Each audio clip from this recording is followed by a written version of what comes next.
Hi everybody. So I am pre-recording my video for June monthly reading wrap-up / what's on my July TBR because of holiday travel. This video is being pre-recorded on June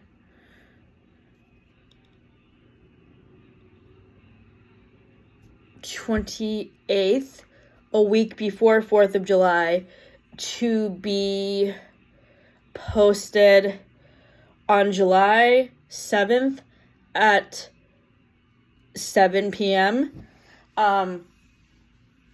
So my TBR for this summer comprises of a few different subgenre lists.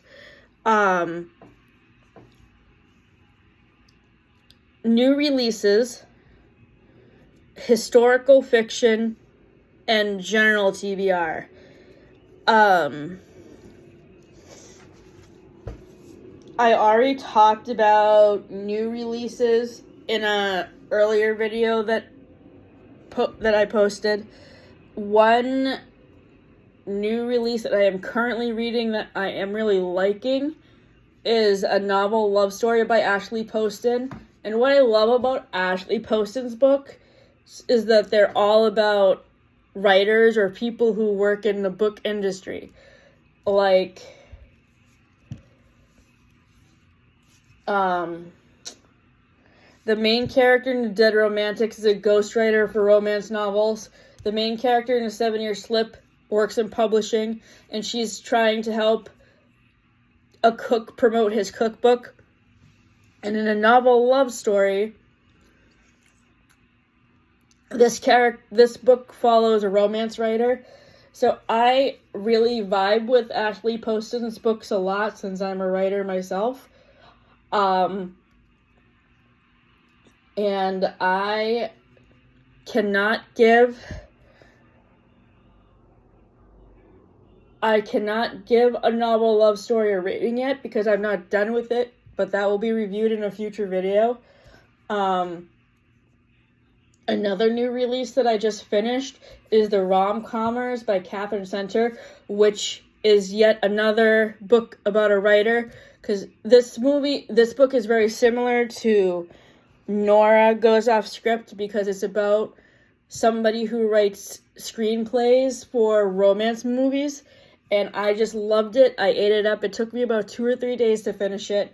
I was immediately immersed in a relationship between Emma and Charlie, and I love their chemistry. Catherine Center's romantic leads are amazing, and this couple is no different than anybody in her other books. And like most of her books, this book is in the 4 to 5 star range. The only book that I haven't really gotten a vibe with Catherine Center is Everyone is Beautiful, which I read earlier this month, and the reason why I had trouble connecting with those characters is because this book focuses on mothers in a neighborhood and how they raise their kids, and I can't relate to those characters because I do not have kids, and we do not plan on having kids.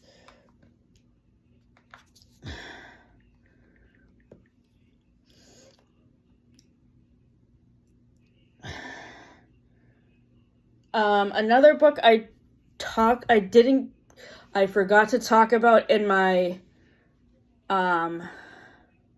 TBR for Pride Month was Big Swiss by Jen Began. This was recommended to me through both Sarawithoutanh and Riley Marie. They both recommended in their top books of 2023 videos from the end of last year. And I mean, I really like this book. It's about it's about a person who records sex therapy appointments, who falls in love with one of her clients, and actually kind of like stalks her in the beginning to try to get to know her better. But then their relationship builds and they fall in love. And I mean, it was very interesting. The person who is the therapy client. Her name is Big Swiss because she's tall and she's from Switzerland. So, I mean, this is my first book by this author, and I really like it. So, I can't really wait to read more stuff by her. I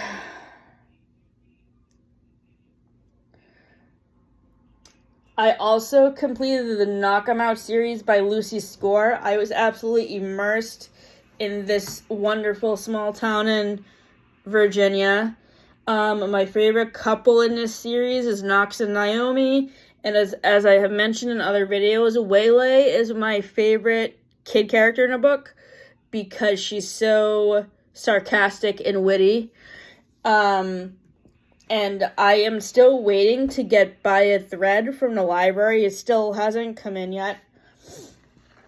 The other series I wanted to talk about was Part of Your World by Abby Jimenez. I have read all of 3 books in this series. 4 stars for all 3 books. The first book is Part of Your World. The second book is Yours Truly. And the third book is Just for the Summer, which just came out in April. And I highly recommend this romance series to anybody who's looking to get into a new romance author. She writes the chemistry between her romantic leads amazingly. My favorite character in her books is Jacob from Yours Truly because he has anxiety like I do, so I was easily able to relate to him and connect to him.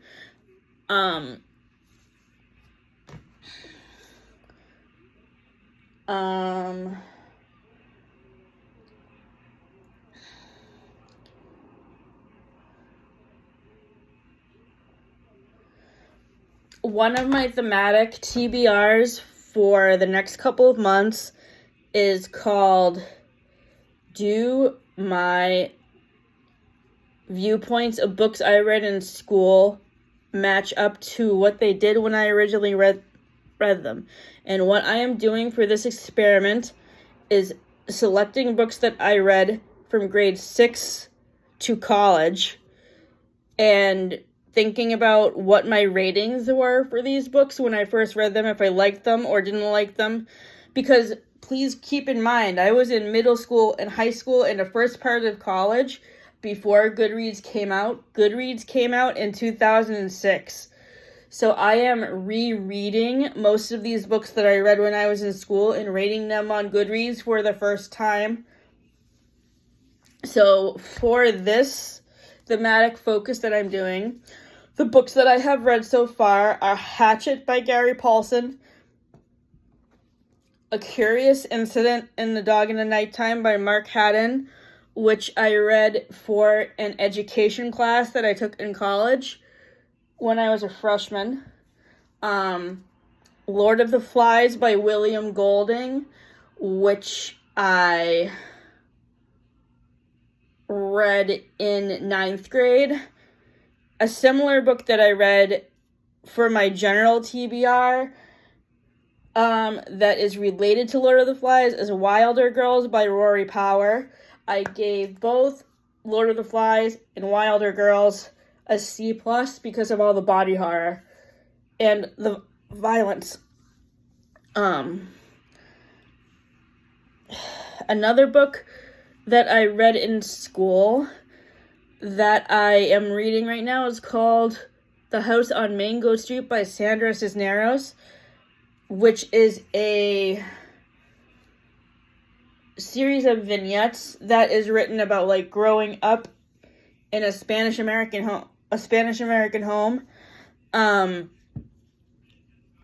remember really liking this book when I read it. I first read it in the 9th grade at Sohegan High School when I had Peggy Silva for a teacher, and I really enjoyed it.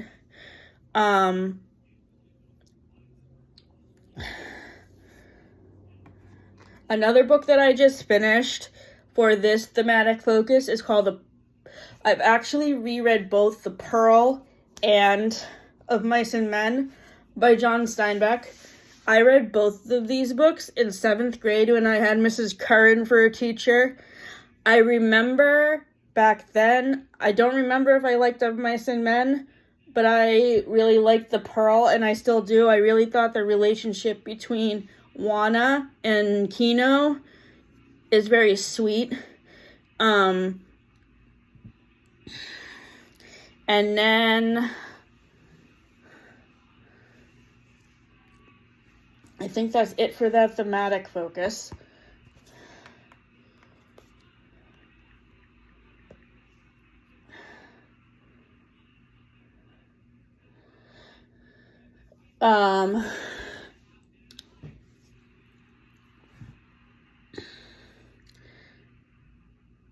Another book that I read for my thematic focus on books about artists, writers, musicians, actors is called The Final Revival of Opal and Nev. This book was recommended to me through Jack Edwards' YouTube channel, and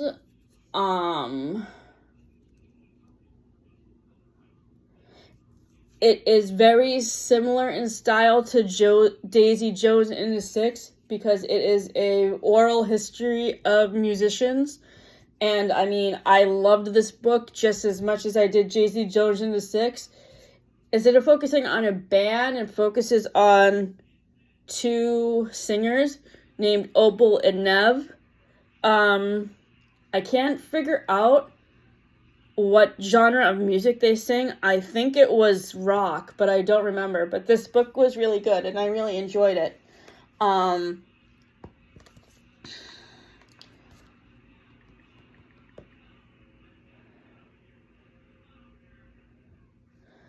right, let's see.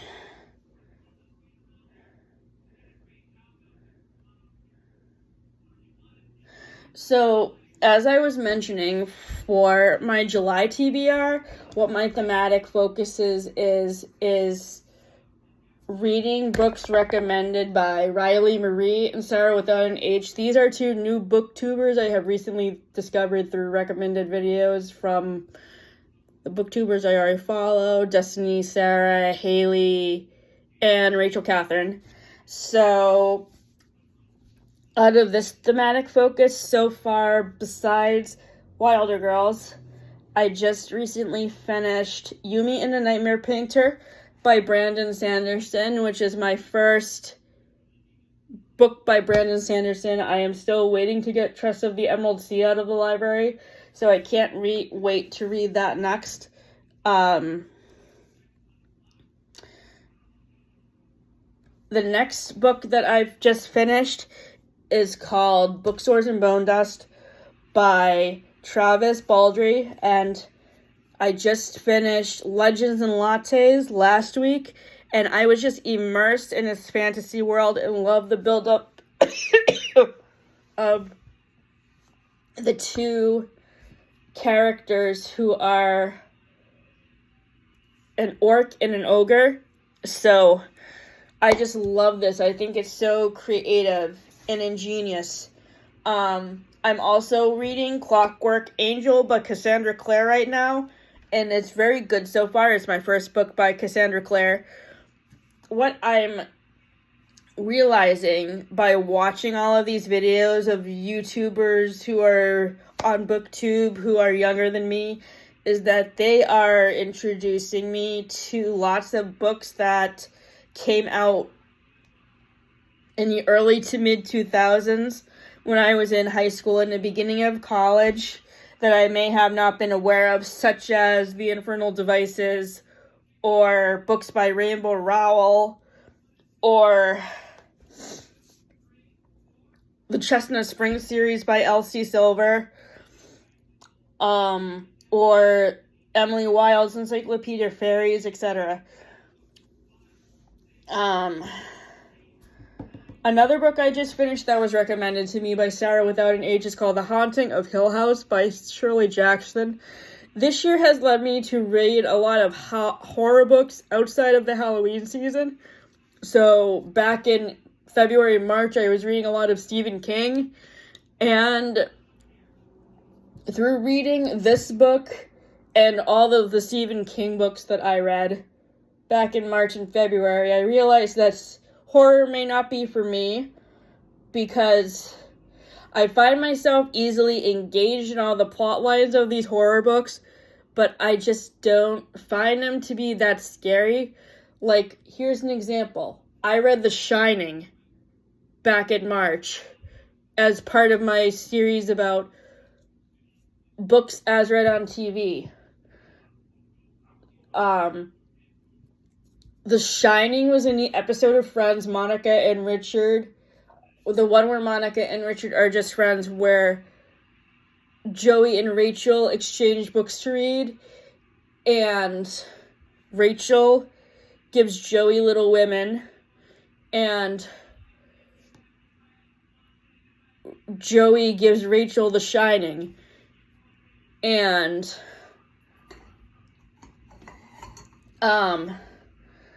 I liked the intense buildup of The Shining, of all the events that were going on. It was thrilling and suspenseful, but I just wasn't very scared by it. And I thought that Wendy should have tried to get away from Jack faster and take Danny away with her, because he was really abusive. So, much like The Shining, I gave The Haunting of Hill House a B-, because, once again, as I said, the plot was engaging, but I just wasn't very scared. And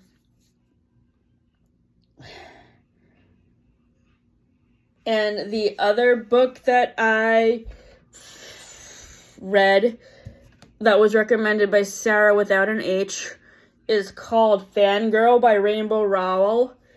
So this is about a college girl who's a kind of a loner, and she writes a lot of fan fiction, and she writes her fan fiction about the Simon Snow series, which is basically this universe's version of Harry Potter.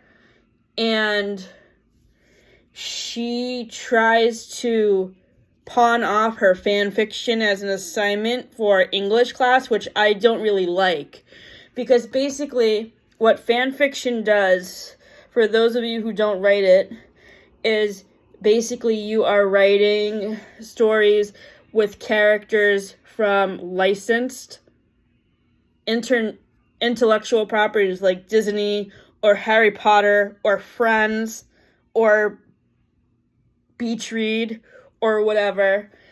And basically what the girl in this book was trying to do was submit her Simon Snow fan fiction as an English assignment, but she obviously couldn't get away with that because it's plagiarism, because it's basically using Harry Potter fan fiction as an assignment.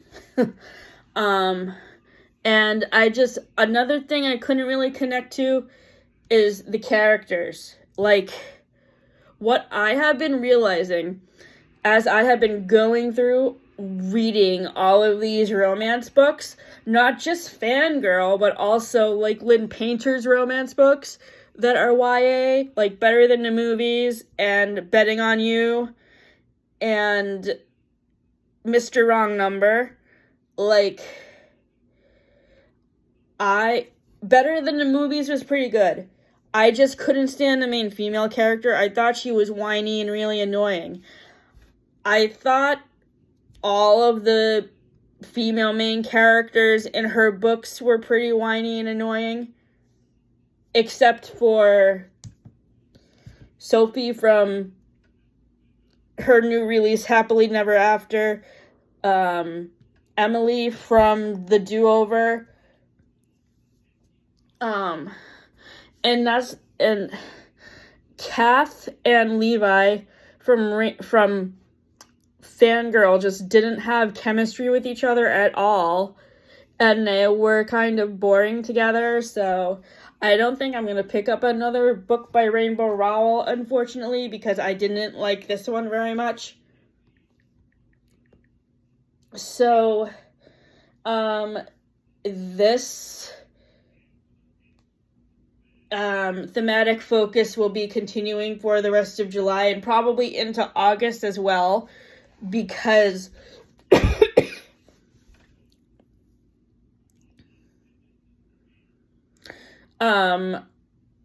it takes a while for books to come off the reserve list at the library, because sometimes I'm like 19th or 20th in line for a book.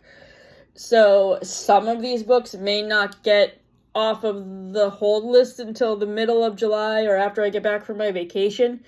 So I have a feeling that this TBR is also going to carry into August. So I may end up having to split up my reading wrap-up for July into 2 different videos. So that way I can cover this list and the rest of the new releases, which will cover A Novel Love Story, The Paradise Problem by Christina Lauren, which actually I have also recently just started and I don't know how I feel about it yet. Tangled Up in You by Christina Lauren, which is the 4th book in the Meant to Be series. A Rivalry of Thorns by Tjonia Ordette, who wrote Entangled with Faye series. And then Meg Schaefer's new book, which comes out on July 16th, The Lost Story, which is a nod to Chronicles of Narnia. So, thank you for tuning in to my reading wrap-up, what's on my July TBR. Stay tuned later this month because I will be doing a supplementary content video about part 2 of my new releases review, which will cover A Novel Love Story, The Ministry of Time, and The Paradise Problem. Have a nice weekend.